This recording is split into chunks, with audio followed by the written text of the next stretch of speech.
日本は島国で海に囲まれています。夏になると友達や家族と海水浴に出かける人も多くいます。日本では沖縄を除くと海で泳げるシーズンはだいたい7月、8月ぐらいです。海水浴場にはコイン式のシャワーやロッカーが設置され、誰でも海水浴を楽しむことができます。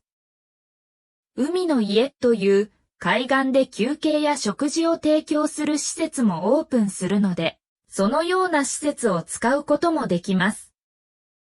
沖縄は日本の一番南にある県で、一年中暖かく、だいたい5月頃から10月頃まで海で泳ぐことができます。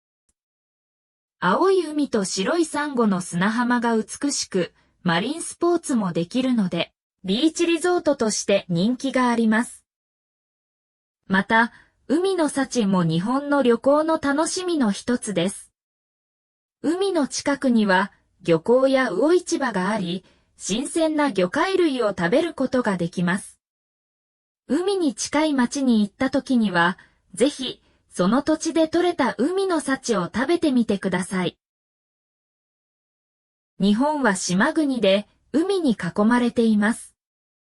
夏になると、友達や家族と海水浴に出かける人も多くいます。日本では沖縄を除くと海で泳げるシーズンはだいたい7月、8月ぐらいです。海水浴場にはコイン式のシャワーやロッカーが設置され、誰でも海水浴を楽しむことができます。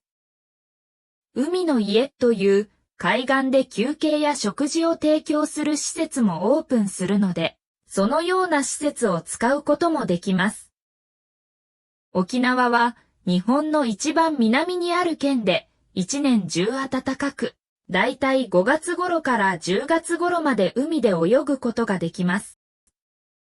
青い海と白いサンゴの砂浜が美しく、マリンスポーツもできるので、ビーチリゾートとして人気があります。また、海の幸も日本の旅行の楽しみの一つです。海の近くには漁港や魚市場があり、新鮮な魚介類を食べることができます。海に近い町に行った時には、ぜひ、その土地で採れた海の幸を食べてみてください。